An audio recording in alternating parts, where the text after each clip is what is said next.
TRS party కార్యకర్తల అండదండలతో నేను సీఎం అయితా అని చెప్పుకుంటున్న ఈటల రాజేందర్ గారిని 100 కిలోమీటర్ల లోపల బొందబెట్టి మళ్ళా హుజరాబాద్ లో బీఆర్ఎస్ పార్టీ జెండా ఎగిరేసిన మొగోని మిస్టర్ గాంధీ.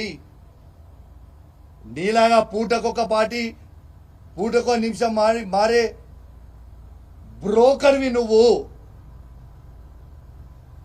ఇలా కంచెలేసి ఇలా మీరు నన్ను ఆపిర్రు, పర్వాలేదు.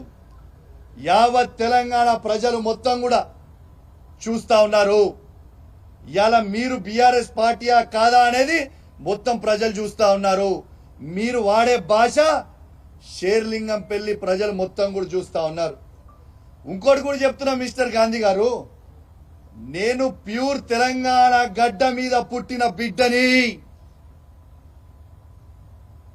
ఏడు నుంచో వచ్చి మా గడ్డ మీద కూర్చొని నువ్వు సవాల్ విసురితే చూసుకుంటా ఊకోనికే ఇక్కడ భయపడతాం అనుకున్నావా ఏంది బిడ్డ?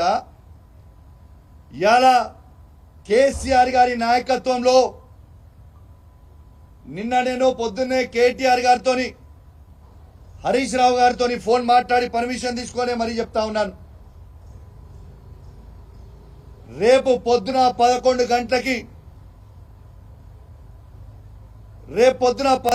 గంటలకి మా మేడ్చల్ జిల్లా పార్టీ ఆఫీస్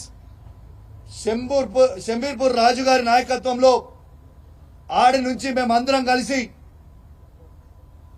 వేలాది మంది కార్యకర్తలు అందరం కూడా మన బీఆర్ఎస్ పార్టీ ఎమ్మెల్యే గాంధీ గారి ఇంటికి పోదామని చెప్పి సందర్భంగా తెలియజేస్తా ఉన్నాను.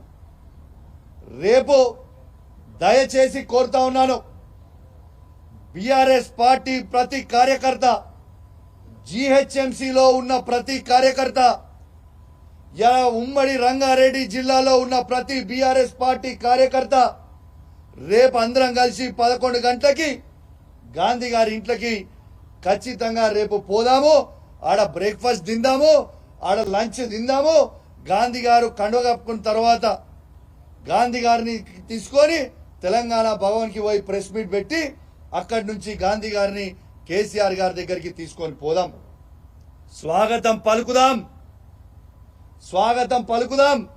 దయచేసి కేసీఆర్ గారి మీద ఉన్న అభిమానం ఉన్న ప్రతి కార్యకర్త, కేటీఆర్ గారి మీద అభిమానం ఉన్న ప్రతి కార్యకర్త, హరీష్ రావు గారి మీద అభిమానం ఉన్న ప్రతి కార్యకర్త అందరం కూడా పెద్ద ఎత్తున రేపాడికి పోదామని చెప్పి సందర్భంగా తెలియజేస్తా ఉన్నాను. రేపు 11 గంటలకి ఖచ్చితంగా 11 o'clockకి మేము రేపు శంబూర్పూర్ రాజు మన మేడ్చల్ పార్టీ ఆఫీస్ దగ్గర నుంచి స్టార్ట్ అవుతాం. ఆయన ఇల్లు అదే జిల్లా కిందికి వస్తుంది, ఆడికే పోదాం. ఆడి నుంచి అందరం కలిసి ఆ ఇంటికి పోయి స్వాగతం పలుకుదాం. మళ్ళీ ఏమంటాడు, బీఆర్ఎస్ పార్టీతో ఆయనకు పంచాయతీ కాదట, కౌశిక్ రెడ్డితోనే ఆయనకు పంచాయతీ అట. నీకు నాకేమైనా భూమి తగాదాలు ఉన్నాయా? నీకు నాకేమైనా అన్నదమ్ముల పంచాయతీలు ఉన్నాయా? ఎస్, నేను అడిగింది ఏంది, నువ్వు చెప్పే జవాబేంటిది, నువ్వు మాట్లాడేది ఏంటిది? నిర్సిగ్గుగా నిర్లజ్జగా నువ్వు మాట్లాడే మాటలు యావత్ తెలంగాణ ప్రజలు మొత్తం కూడా వింటా ఉన్నారు. అసలు నువ్వు బీఆర్ఎస్ బీఫామ్ మీద గెలిచి కాంగ్రెస్ పార్టీలో చేరడానికి నీకు సిగ్గనిపిస్తలేదా? ఎట్లా ఈ కష్టకాలంలో పార్టీ వదిలిపెట్టి పోవాలనిపిస్తా ఉంది? అంటే మీ వందలాది కోట్లకి అమ్ముడు పోడు, మీ భూ పంచాయతీలు ఏడని నియోజకవర్గంలో ఉంటే అవి పోయి సెటిల్ చేసుకోవడానికి కోసమో మీ స్వార్థం కోసం తప్పితే కేసీఆర్ గారు నీకేం తక్కువ చేసిండు? నీ నియోజకవర్గానికి ఏం తక్కువ చేసిండు?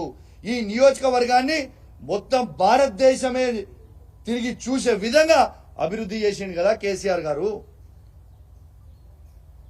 ఇలా ఖచ్చితంగా సరే, నువ్వు ఇంత పెద్ద పెద్ద మాటలు మాట్లాడుతున్నావు కదా, ప్రజాస్వామ్యంలో తన్నుకునుడు గుద్దుకునుడు పెద్ద ఇష్యూ కాదు. నిజంగా తన్నుకుందామంటే రా, నువ్వు ఒక్కనివి రా, నేను ఒక్కని వస్తా, ఇద్దరం తన్నుకుందాం, ఆడ తీసుకుందాం, ఎవరికో బలవంతులో చూసుకుందాం, అదే ప్రాబ్లం ఏం లేదు. కానీ ప్రజాస్వామ్యంలో అది ఒప్పుకోరు కదా. నీకు దమ్ము ఉంటే, నువ్వు మొగోనివే అయితే, నీకు చీమురు నెత్తి